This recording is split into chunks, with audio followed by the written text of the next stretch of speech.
이전에 교육전담 간호사 관련 사업에 대해서 이야기를 잠깐 했었어요. 그 당시에는 교육전담 간호사를 한 해 만에 했었다가 알게 모르게 이걸 시행한 지 어느덧 5년이 넘어가고 있는 상황이에요. 매일 간호 관련 뉴스를 보는 저도 알게 모르게 진행되고 있었다는 건데 여러분은 혹시 알고 있었나요? 이게 5년이나 되었다는 거를. 제가 지금까지 주제를 쭉 해오면서 진짜 깊게 파고들지 않고서는 알기 힘든, 언론을 통해 보도되지 않고 해당 부처 자료실을 뒤적거려야 나오고 정보 공개 청구를 해야 나오는 그런 것들이 간혹에 많다는 것을 느껴요. 항상 보통은 언론을 통해 알려지지만 이 교육전담 간호사도 언론을 통해 알려진 건 비교적 최근이고 시범사업을 했던 그때도 잠깐이었어요. 오늘 보여드릴 자료는 언론을 통해서 매년마다 보도되는 것이 아닌 해당 부처에 직접 들어가서 하나하나 찾아내면서 건져왔다는 거. 일단 이 교육전담 간호사 5년 동안 국민 세금 450억 원 정도가 들어간 사업이고 이 사업은 앞으로 더 확대될 전망이에요. 뭐 정말 좋은 사업이라면은 크게 다룰 일도 없겠지만 제 채널 주제에 나왔다는 것은 어딘가 문제가 있다는 거겠죠. 먼저 이 교육전담 간호사 국가 세금 안 받고 병원 자체에서 병원 자기들이 인건비 써가며 무슨 일을 시키던 저는 그렇게 한다면 문제가 없다고 봐요. 그런데 19년에 시작된 이 사업, 그 당시에 월급이 320만원, 이걸 전액 국비로 지원한다고 들었는데 세전 320만원을 얘기하는 거겠죠. 공무원도 아니고 병원에서 일하는 간호사에게 세금으로 월급 준다? 이상하잖아요. 저는 이 교육전담 간호사의 월급을 온전히 국민 세금을 들여서 한다는 것 자체가 그 당시에도 이해가 안 되었고 지금도 이해가 잘 안 돼요. 제가 창원 지방종합병원에서 일을 했었는데 2017년에 신규 간호사를 입사하고 그 당시에 그렇게 병원도 크지 않았어요. 그때는 19년보다 2년 일찍이니 당연히 교육전담 간호사 지원 사업을 안 했을 거고 그냥 민간 병원 자체에서 교육수간호사, 그 밑에 교육간호사라 해가지고 따로 있었거든요. 병원에서 충분히 감당 가능한 그런 수준이었다고 생각을 해요. 다른 병원에도 교육간호사 한 명씩은 있었을 거예요. 주변 병원에서 일했던 지인들에게 물어보니까 이런 사업을 하기 전에도 그냥 병원 자체에서 교육간호사가 있었다, 그런 이야기를 하더라고요. 그런 걸 본다면 일개 민간 병원에서도 소화낼 수 있는 것을 굳이 그거를 국가에서 지원해줄 필요는 없어 보이긴 해요. 그렇지만 일은 벌어졌고 되돌릴 순 없고 상황은 지속되고 더욱 확대한다 하니 이것이 잘 되고 있는지 그런 걸 봐야 하는 시점이 되었다는 거죠. 법을 잠깐 볼게요. 간호법은 최근에 발의한 것 기준으로 가져왔고 지금 간호법 이야기가 쏙 들어간 것을 본다면은 역시나 총선용으로 그냥 이용하기 위한 하나의 도구로 그 정도로 봐야 되지 않을까 싶은데 의료법에서도 교육전담 간호사 항목이 있다는 거, 그래서 이제 이거는 볼 필요는 크게 없어요. 여기를 봐야겠죠. 어차피 내용은 똑같아요. 교육전담 간호사의 직무를 보면은 신규 간호사 등에 해가지고 이렇게 쫙쫙 있는데 교육과정 기획, 운영, 평가 이렇게 있고 두 번째는 교육 총괄 및 관리, 세 번째는 교육을 담당하는 인력의 관리 및 지도, 이거를 봐야 돼요. 이게 무슨 말이냐, 신규 간호사 등의 교육을 담당하는 인력이라고 한다면은 우리가 알고 있는 프리셉터, 프리셉티라고 보면 되겠죠. 사수, 부사수 관계, 그거를 관리하는 게 교육전담 간호사라는 거죠. 결국에는 그 현장, 병동마다 있는 사람들을 교육하는 거는 병동에서 일하고 있는 실무자들의 몫이고 그 사람들을 관리 감독하는 게 교육전담 간호사다. 뭐 제가 있었던 17년, 18년도랑 크게 다른 게 없어요. 본다면은 그 응급실에서 열심히 했거든요, 프리세티를. 그리고 이제 이거를 보완해가지고 올해 사업 자체 이름을 조금 바꾸면서 낸 게 있는데 이건 조금 뒤에 다뤄보기로 하고, 이전부터 하고 있던 것을 법으로 제도화시키고 민간 병원에서도 부담이 가능했던 것을 국가에서 굳이 세금 들여가며 지원 사업을 하고 있다는 거죠. 뭐 하려면 정말 이런 거를 하기 어려운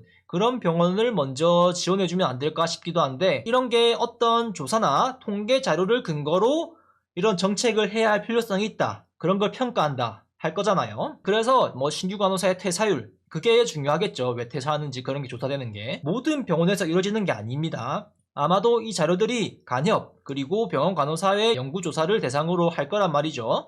실제 이 통계치를 가지고 정책이나 어떤 언론 보도에 이용하기도 하고요. 그 조사에서는 상급 종합병원은 거의 다 이루어진다고 보면 되고 종합병원은 전체 예산 3분의 1 정도, 아마도 대학병원인데 2차 병원, 그러니까 대학병원인데 종합병원인 곳이 있어요. 그런 곳이나 대형 종합병원, 그런 곳이 3분의 1 안에 들어가겠죠. 그리고 병원도 몇 개가 조사가 되는데 전국의 병원급 의료기관, 그러니까 종합병원 아래가 병원급이죠. 그 병원이 전국에 1,400개 정도가 있습니다. 근데 그 중에 100개도 조사가 이루어지지 않고 있습니다, 실제로. 그래서 지방 중소병원들의 처우가 안 좋고 어렵다고는 하지만 무작정 지원을 해주기엔 근거나 조사 자료가 없어서 하지 못하는 거 아닐까, 그런 생각도 들어요. 조사나 감시에서 벗어나면은 의도와는 다른 어떤 일탈행위가 일어날 가능성이 있기에 섣불리 지방 중소병원에 대한 대책이 당장 시급해 보이지만 눈에 보이는 변화가 당장 일어나지 않는 이유는 이제 그런 부분에서이지 않을까 하는 생각도 들지만, 또 다르게 보면은 힘 있는 사람들의 그거에 의해 가지고 큰 대형 병원들 위주로 먼저 이렇게 수혜를 받는, 뭐 국공립병원 먼저 이렇게 받는 그런 게 있지 않은가 생각도 좀 듭니다. 다시 본론으로 돌아와서 이 사업에 대한 공고 내용을 한번 볼까요? 새로 교육 전담 간호사를 쓰던, 원래 있던 인력을 쓰던 1인당 320만원 수준의 지원을 한다고 얘기를 합니다. 19년에 했던 공고고 이제 이거를 20년 말까지 사업기간으로 정해놓고 한다는 거죠. 그 당시에는 76억 원의 규모로 진행을 했고요. 그 다음에는 101억 원 정도예요. 101억 9,400만 원, 1년짜리 사업이에요. 그 다음에도 그대로 101억 9,400만 원입니다. 그 다음에는 70억 300만 원으로 조금 많이 줄었습니다. 그리고 올해는 어떤가 싶어가지고 분명히 기사에서는 올해 어떻게 공모가 되었다 그런 보도가 있었거든요. 제가 본 기억이 있는데 검색하니까 안 나오는 거예요. 이 제목으로 검색을 하니까. 기사를 다시 가서 보니까 이 제목이 아니고 필수 의료 양성 지원이라는 것을 얘기를 하더라고요. 그래서 그걸로 검색을 하니까 이렇게 나옵니다. 폼이 조금 바뀌었죠. 교육전담 간호사 지원 사업이 필수 의료 간호사 양성 지원 사업으로 바뀌어서 공모가 됐다는 거. 이거의 사업 규모는 1년간 98억 원의 규모고요. 보면은 교육전담 간호사랑 아래 현장 교육 간호사라는 게 추가된 것이 보이죠. 이게 제가 처음 이야기한 프리셉트라고 보시면 될 것 같아요. 교육전담 간호사가 병동이면 병동, 응급실, 중환자실, 수술실 모든 파트에 대해서 통달하기 어려우니까 해당 파트에서 실무를 실제로 하면서 지도를 할 수 있는 예전 같았으면은 선배들이 했으니까 너도 해 이러면서 이제 공짜로 부려먹던 프리셉티, 어떤 병원은 수당을 따로 줬다고 하던데 저는 좀 공짜로 했습니다. 이제는 그 프리셉티를 국가에서 인건비를 주면서 배치를 한다고 합니다. 물가 상승률에 맞지 않게, 임금 상승률에 맞지 않게 2019년에 320만원이었잖아요. 그런데 여기서는 310만원 수준이라고 이야기를 합니다. 조금 하향됐는데 처우가 좋은 병원은 아까 법안 내에서 봤다시피 이제 여기 운영에 필요한 비용의 전부 또는 일부를 지원할 수 있다, 이제 그런 항목이 있는 것처럼 부족한 부분은 병원에서 연봉을 맞춰주는 것을 생각해 볼 수도 있는데, 어떤 병원은 딱 지원금 수준에 맞게 주는 곳이 있다고 해요. 실제 지원금을 받는 병원인지 자체적으로 운용을 하고 있는 그런 병원인지 알 수 없지만 여기에서 얘기된 그런 연봉보다 낮게 제시해서 주고 있다는 그런 댓글이 달리긴 하더라고요. 이 사업은 전국에 있는 1,800여 개의 병원 전체에서 하는 건 아니고 그중 일부 100개 미만의 병원에서 현재 시행되는 걸로 알고 있어요. 여기서 한번 정리를 해보면 굳이 알아서 잘하고 있던 교육간호사와 현장 교육간호사로 불리는 프리셉티를 제도화 시켜가지고 만들고 신규 간호사 이직률 개선, 근무환경 개선이라는 명분으로 이걸 추진하고 있다는 거죠. 상근으로 일하는데 320만원, 310만원이면은 많이 받는다고 생각할 수도 있겠어요. 그리고 5년 동안 450억 원 정도의 재정이 투입되고 앞으로 더욱 확대될 가능성이 높은 상황이죠. 또한 이거에 대한 좀 좋은 거를 생각해봤는데, 교육전담 간호사 같은 경우에는 간호사 모두가 간호술기에 능숙한 게 아니잖아요. 교육전담 간호사 같은 경우에는 간호술기를 굳이 능숙하게 잘할 필요가 없는 사무적인 업무가 주요 업무잖아요.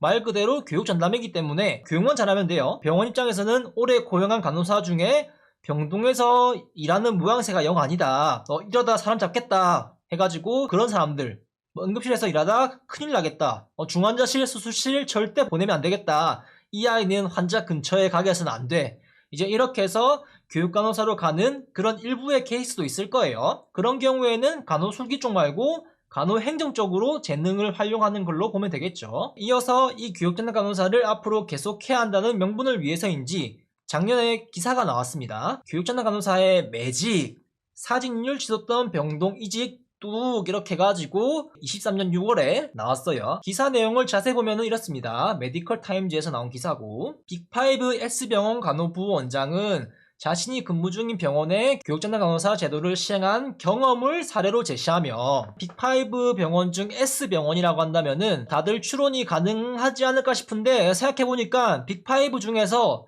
S 들어가는 곳이 삼성, 서울대, 세브란스, 성모, 서울아산, 이 다 S가 들어가잖아요. 그래서 이제 궁금하면은 이 기사 제목을 쳐가지고 직접 검색하면은 바로 알 수 있다는 거. 공인이 아닌데 제가 채널에서 특정해서 그 사람을 언급해버리면은 또 문제 소지가 있을 수 있으니까 그런 부분은 조금 양해 부탁드리고, 이 간호부원장님께서 경험을 제시를 하는데, 뭐 경험 중요하죠. 그런데 사업에 대한 결과 같은 거는 객관적으로 측정 가능한 데이터화된 수치, 숫자로 이야기되는데 굳이 경험을 이야기한 것도 조금 이상합니다. 이제 이어지는 내용엔 특히 간호사들의 사직률이 높은 병동 10곳을 추려 우선적으로 교육전담 간호사를 배치했다. 그 후 1년 마법같은 변화가 나타났다. 간호사들의 사직률이 뚝 끊긴 것, 뭔가 좀 위화감이 들지 않나요? 어떻게 이런 일이 있을 수 있지? 와, 정말 놀랍다, 막 이런 생각이 들죠?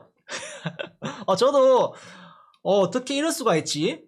정말 성공적인 사업이구나, 그런 생각을 했는데 조금 다르게 생각을 해볼까요, 우리? 이 기간은 기사가 나온 이제 23년 6월 그 이전 해가지고 1년이니까 22년 6월부터라고 추정을 해볼 수 있을 것 같은데 조금 모호한 부분이 있어요. 그냥 1년이라고 했지 그 기간이 언제인지 딱 특정하진 않았어요. 이 통계 같은 게 이렇게 뭐 6월에서 6월까지 끊어가지고 하는 게 아니 뭐 1월에서 12월까지 끊어가지고 보통 하거든요. 그래서 이거는 조금 보정을 해서 볼 필요가 있다. 그리고 앞서 이야기했다시피 정확한 수치나 과거 퇴사율, 현재 퇴사율 이런 거를 제시하지 않고 뚝 끊겼다는 표현을 해요. 이게 0명인 것인가, 눈에 띄게 줄었다는 말인가, 1년을 종합한 게 아닌 퇴사자가 없는 특정 기간에 그랬다는 것인가, 그거를 생각해 볼 필요가 있죠. 주변에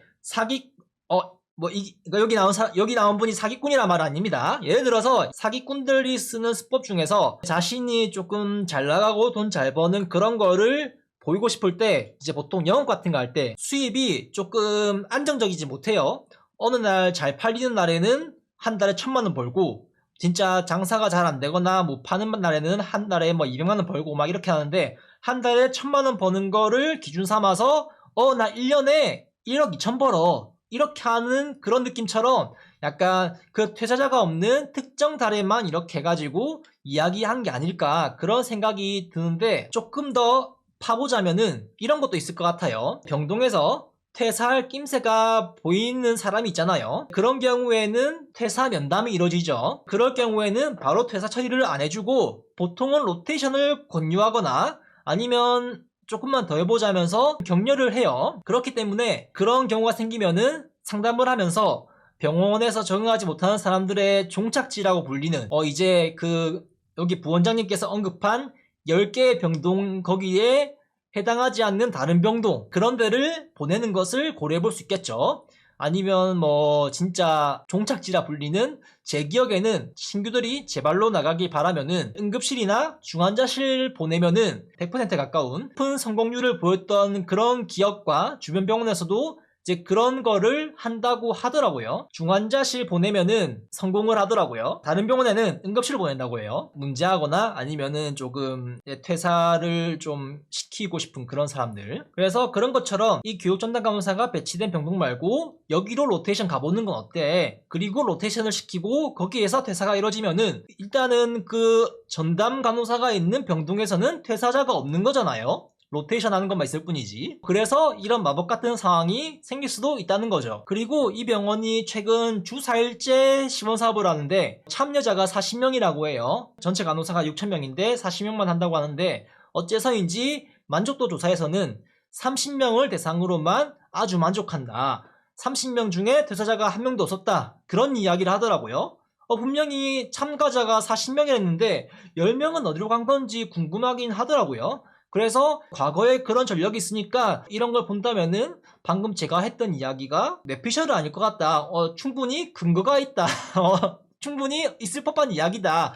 그렇게 생각이 되더라고요. 그래서 정확한 데이터를 제시하지 않으면 그냥 여론 형성과 명분을 만들기 위한 그런 눈속임은 아닐까.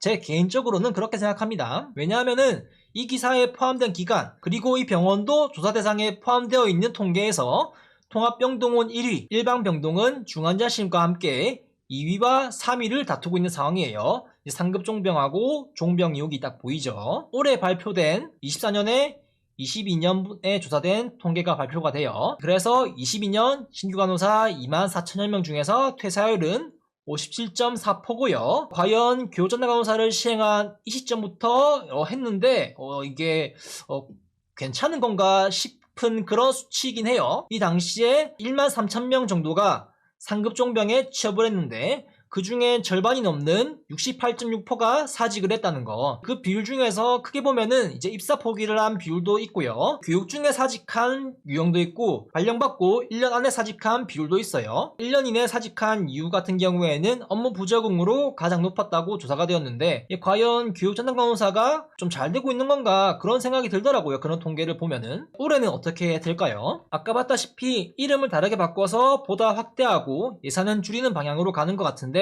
올해는 2월 1일 메디컬 타임즈 기사를 보면은 필수 의료 분야에서 근무할 수 있는 숙련 간호사 양성을 적극적으로 추진한다. 이렇게 이야기하는데 여기서 숙련 간호사라고 해서 여러분들이 생각하는 그런 걸 생각하면 안 돼요. 30대가 되고 연차가 10년 넘어가고 20년이 되고 막 그런 숙련 간호사 생각하면 안 됩니다. 병원이 원하는 숙련 간호사 젊고 호봉도 낮고 인건비 지출 대비 효율이 좋은 구간 그 마지노선이 어디일까? 이쯤 중간이지 않을까 그런 생각이 들거든요. 그런 걸 고민해 본다면은 대충 견적이 나오겠죠. 보다시피 16년부터 세월이 지나도 이제 상급 종병, 종병 이렇게 조사한 건데 평균 근무 기간은 7년에서 개월 수만 왔다 갔다 해요. 8년, 9년 이렇게 올라가는 게 아니고. 그래서 여기서 플러스 마이너스 몇 년쯤 해가지고 병원이 원하는 숙련 간호사라고 생각하면 될 것 같습니다. 이어서 올해는 84개 의료기관 교육전담 간호사 239명을 선정했다고 이야기를 해요. 보다시피 예산은 오히려 더 줄었는데 인원수는 좀 더 많이 늘었습니다. 그리고 310만원을 준다고 얘기를 했죠. 작년에 국비 10억을 투입해 개발한 중환자, 응급환자 표준 교육 프로그램을 활용해 교육을 실시할 계획이다. 이런 이야기를 하고요. 일반 병동에는 건강보험 재정, 이제 국민들이 내는 건보료 세금을 활용해가지고 통합병동 그리고 민간 의료기관도 교육전담 간호사를 지원하고 있다 이렇게 이야기를 합니다. 내가 다니는 병원이 교육전담 간호사 지원사업병원인가 그런 게 궁금하다면 보건복지부 홈페이지 들어가가지고 중환자실 수술실 이제 이 제목대로 이렇게 검색을 해가지고 여기 나와있는 첨부 파일을 다운받아서 보면은 병원 84개 리스트가 쭉 있습니다. 병원 이름을 좀 가렸어요. 궁금하시면 들어가서 보시면 됩니다. 그래서 경남 지역도 있거든요. 경남에 큰 대형 병원들이 받겠구나 싶었는데 있을 병원이 없고 아니 이 병원이 지원을 받는다고? 그런 생각이 들 만큼 우리 병원이 설마 대상이 되겠어 싶겠지만 확인해보면은 내가 생각했던 것과 다르게 지원을 받고 있다는 상황이 있을 수도 있어요. 그런데 문제는 뭐냐면 이 세금 왕창 쏟아붓는 사업 교육전담 간호사의 본인의 업무를 위해서 하는 것이 아닌 인력 부족한 병동의 업무를 지원 보내는 헬퍼 간호사로 쓰이는 곳이 있다고 해요. 이거는 제 뇌피셜이 아니고 실제 내부에서 들려온 오피셜입니다. 이런 상황이면 취지와는 다른 거잖아요. 이거는 분명히 문제가 있는 부분이에요. 물론 다른 데서 다른 분야에서 세금 세어나가는 거에 비하면은 이게 대수야 그렇게 가볍게 생각할 분도 계실 것도 같아요. 근데 저는 어떤 것이든 이런 작은 부분 그런 것에서 시작하고 하나둘 눈 감아주다 모른 척하다 나중에 문제가 커진다고 보거든요. 예방이 중요하다고 간호학과에서 배우잖아요. 학교 공부할 때. 그래서 이런 쪽에서도 예방을 좀 할 수 있으면 좋지 않을까 싶어요. 최근 나온 공고에서 업무를 좀 봤습니다. 혹시나 제가 모르고 그냥 진짜 교육간호사를 헬퍼로 보낼 수 있는데 제가 오해한 걸 수도 있잖아요. 그렇기 때문에 이제 업무를 가져왔습니다. 교육전담 간호사 업무를 보면은 주요 업무라 해가지고 이제 여기 별 1개랑 2개짜리가 있는데 같이 보면서 할게요. 일단 주요 업무는 간호사 대상 교육과정의 기획 및 운영평가 필수 의료 병동 내 현장 교육 간호사 및 간호사 그걸 평가하는 거고요. 현장 간호사는 여기 밑에 있죠. 병동 특성에 따른 교육 가이드라인 개발 및 지원. 이제 이게 뭐냐면은 국가 예산 10억 들어가지고 만든 그 중환자실하고 응급실 그 사업이 있다고 했잖아요. 교육 프로그램. 아마 그거에 대한 이야기를 하는 것 같아요. 그리고 현장 교육 간호사 이제 프리셉티 지도 및 관리, 프리셉티 업무 규정 및 신규 간호사 등 간호사 교육 총괄을 하고요. 그리고 현장 교육 간호사 고충 파악 및 관리를 한다고 합니다. 현장 교육 간호사 같은 경우에는 이번에 시범적으로 하는 그런 추가된 거니까 여기에 대한 어떤 사업성에 대한 그런 뭐 성과를 위해서 피드백하는 차원에서 이제 고충 파악 관리 이런 게 들어간 것 같습니다. 그리고 이제 프리셉티 현장 교육 간호사라고 하는 거 주요 업무에서는 신규 간호사 지도 및 관리 업무 지원 이런 거 얘기합니다. 여기 보면은 프리셉터라고 이야기를 하죠. 임상 술기 교육 진행 실제로 술기를 진행하는 거는 각각 병동에 있는 현장 교육 간호사 프리셉티라고 불리는 사람들이다. 그 어디에도 교육에 대한 것만 있을 뿐이지 다른 병동에 보내가지고 업무를 지원한다 그런 얘기는 없어요. 어떻게 실드 쳐주고 그런 게 전혀 없습니다. 그러니까 어디에도 다른 병동에 지원을 가서 업무를 좀 대신해주는 병동 지원 간호사 대체 간호사로 활용하라는 이야기가 없습니다. 이거는 확실해요. 한 기사를 좀 가져왔습니다. 후생신보에서 작년 6월에 난 기사인데 간호사 교대제 개선 시범사업 전면 확대라는 걸로 해서 제목이 났어요. 간호사의 일과 삶 균형 확보를 위해 다양한 근무 형태 도입하는 지원 사업 이런 걸 얘기하는데 이어지는 내용에서는 낮 또는 저녁 8시간 고정 근무제 쉽게 말해서 데이 킵, 이브닝 킵을 얘기하는 것 같습니다. 보통 이렇게 인력을 운영하면 인건비 절감 효과가 있어요. 그리고 주중에 특정 시간대를 선택하여 낮 또는 저녁 시간 8시간 근무하는 방식. 경남 지역에서는 스플린트라고 얘기를 보통 하거든요. 간호사 3교대가 근무 시간이 조금 특이하잖아요. 상근직 근무 시간처럼 9시에서 6시까지 일하다 가는 그런 근무 형식을 이야기하는 것 같고요. 그리고 이제 휴일만 일하는 방식, 그리고 야간 점당 근무 방식, 제가 하는 나이트킥 근무 간호사 그 얘기죠. 그리고 이걸 하면은 나중에 큰 혜택이 있어요. 이거는 다음에 기회가 되면 다루기로 하고 잠깐만 얘기하자면은 야간 간호 관리를 하고 따로 있고요. 그리고 야간 전담 간호 관리를 하고 추가로 또 있어요. 이제 그런 부분하고 좀 연관된 그런 게 아닌가 싶은데 기반을 다지는 것 같아요. 그런 거를 시행하기 위해서 그런 보상을 더 받기 위해서 이런 거를 좀 구실 삼아 가지고 좀 하는 게 아닌가 그런 생각이 좀 듭니다. 그리고 참여 기간에는 병가나 경조사 시 간호사 결혼 인력을 충당하는 대체 간호사를 2개 병동당 1명씩 지원을 하고 업무를 포괄적으로 지원하는 병동 추가 간호사를 1개 병동당 1명씩 지원한다. 노란 글씨를 보면은 의료기관 병동당 평균 1.5명의 인력을 지원하는 거고요. 뒤에 가로에서 교육전담 간호사는 여기서 제외한다는 거예요. 그래서 교육전담 간호사는 병동 지원 인력에 포함되는 게 아닙니다. 그렇기 때문에 교육전담 간호사를 병동에 헬퍼로 보내는 거는 하면 안 된다는 거죠. 보건복지부 공고에 검색을 해보면은 다른 사업이라는 것을 확인할 수가 있습니다. 이 교대제 같은 경우에는 올해 6차 공모를 진행했어요. 사업평가를 통해 금년 방안 마련하고 나중에 나온 내용은 이제 돈 관련 문제인데 실제 대체 간호사와 교육전담 간호사 1인당 인건비는 1년간 4,180만원에서 5,681만원으로 인상이 되었다고 해요. 정부에서 지원하는 비용은 4,545만원으로 지원을 하고 아마 이 차액 1,100만원 정도는 병원에서 부담을 해주는 것 같아요. 그리고 병동 추가 간호사 같은 경우에는 3,413만원에서 4,545만원으로 3,636만원을 정부에서 지원해주는 것 같습니다. 일부 정부가 일부가 아니죠. 이제 대부분 정부가 지원을 해주고 나머지 일부를 병원이 부담하는 형식으로 가는 것 같아 보이죠. 그런데 여기서 지원금으로만 월급을 주고 병원이 부담해야 하는 금액은 안 주는 그런 경우가 있다고 하는데 이거에 대해서는 그렇게 해도 되는지 제가 부처에 문의를 해보고 고정 댓글로 좀 첨부를 해놓을게요. 그렇게 해도 되는지. 여기서 잠깐 정리를 해보죠. 국가 세금 들어가는 간호계 지원사업 규모 교육전담 현장 교육간호사는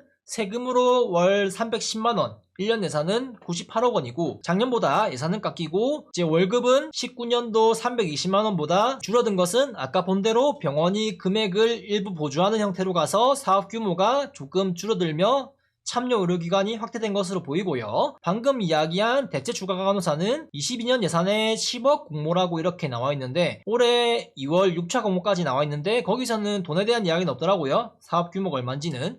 아마 이 10억 원이 계속 이렇게 6차까지 같이 온 것 같습니다. 교육전담 간호사에 대해서 내가 다니는 병원에 교육전담 간호사가 있는데 교육에 관련된 일만 하지 않고 병동에 지원을 가는 헬퍼 간호사로 쓰이는 경우가 있다. 또는 다른 용도로 인력이 소진되고 있다고 한다면은 아까 제가 얘기한 이 84개 의료기관 명단에 들어가 있는지 확인하고 익명은 유지하시고 댓글로 어떤 형태가 일어나고 있는지 공유해 주시면 좋을 것 같고요. 더 나아가 이를 적극적으로 개선하고 싶다 한다면은 국민신문고에 민원을 넣으실 수도 있습니다. 협회라고 한다면은 그냥 다이렉트로 고발해도 될 것 같은데 우리는 일개 간호사이고 힘이 없는 개인이기 때문에 이런 것을 이용해야 한다는 점. 하지만 주의해야 할 점도 있어요. 과거 18년도에 국민신문고에 비공개 민원을 올린 공무원이 1시간 만에 신분이 노출된 경우가 있다는 거. 내용은 A씨는 공무원이었다 해요. 통근버스에 대해 어떤 것을 개선해주면 안 되겠냐 해가지고 담당자에게 여러 차례 물었는데 과업 지시서 같은 거를 이유로 구두로 불과하다는 통보를 받았다. 그래서 이 사람 판단에는 내부적으로는 해결이 어렵겠다 싶어가지고 그러면은 국민신문고를 이용해가지고 공식 답변을 드려야 되겠어 이렇게 마음먹고 신문고에 민원을 올렸는데 1시간 뒤 A씨 잠깐 나 좀 봐요. 이거 왜 올렸어? 뭐 이렇게 해가지고 상황이 벌어졌다는 거죠. 그래서 여러분들이 올릴 경우 이제 행여나 여러분의 신분이 병원에 제공될 수도 있다는 부분이 존재해요. 당연히 안 하겠지만 이런 기사를 본다면은 그런 데에 대한 걱정을 조금 할 필요는 있다. 실제 국민신문고 공식 답변에서도 국민신문고는 익명성이 보장되지 않는다고 하거든요. 그게 무슨 말이냐면은 장난전화처럼 익명신고를 허용하면은 무분별하게 신고가 이루어질 수 있기 때문에 그런 유지에서 본인 인증 절차를 거쳐야 한다는데 사실 그 상태에서는 내가 누구인지 그 신문고에 제공이 된다는 거죠. 신고자의 신원이. 이제 원칙적으로 신고자의 신원을 지켜줘야 하는 게 맞는데 이 공무원 같은 상황이 생길 수 있다는 점. 그래서 할 수 있는 방법은 가족의 힘을 빌리는 방법입니다. 우리 아들, 딸, 조카, 손자, 손녀 이런 일을 당하고 있습니다 하고 민원을 올리는 거죠. 당연히 입사할 때 부모님, 형제, 자매 이런 거 적어서 내니까 거기에 안 적힌 가족에게 고민을 이야기해보는 것도 좋은 방법이겠죠. 할아버지 제가 이런 일을 당하고 있는데, 삼촌 제가 이런 일을 당하고 있는데, 우리 병원에서 이런 일이 일어나고 있는데 국민신문고에 어떻게 할 수 없을까 하면은 그래 조카야 삼촌이 해줄게 하면서 이제 국민신문고에 어찌 보지 하면서 따닥따닥 치면서 올릴 수 있겠죠. 그렇지만 이제 애초에 이런 것을 간호사 개개인이 나서서 하기 전에 점검에 나서는 게 필요하지 않을까 싶기도 한데 사실 그것도 좀 우스워요. 왜냐면은 점검 온다고 하면은 모든 게 다 정상적으로 돌아가는 것처럼 보이게 할 거잖아요. 예를 들면은 우리 학교 다닐 때 장학사가 오시거나 부모님 초청 수업을 할 때 왠지 모르게 평소와 다른 위화감이 조성되고 그러기도 하잖아요. 평소에 안 하던 것을 막 하고 그러니 사실상 내부에 있는 사람들 말고는 이거를 알 길이 크게 없다고 봐요. 암행어사처럼 몰래 잠입해가지고 그런 걸 본다는 게 아닌 이상은. 여기에 있는 병원에서 실제로 부조리한 경우를 겪고 있다, 그런 걸 목격했다 한다면은 댓글로 공유 부탁드리고, 만약에 이 사업의 명시된 목적을 어기고 인력 운용을 할 경우에 어떤 처분이 내려지는지, 그리고 아까 이야기했던 인건비를 병원하고 일부 부담해서 주는 것이 아닌 병원은 인건비를 지원 안 해주고 정부에서 주는 지원비로만 인건비를 주는 경우에 대한 것도 적법한 건지, 그거에 대한 내용을 제가 문의를 해가지고 답이 오면은 고정 댓글로 달아놓도록 할게요. 그래서 여러분들의 많은 댓글 부탁드리고, 아마도 84개 의료기관이니까 그렇게 댓글이 많이 달릴 것 같지는 않은데 혹시나 모르죠.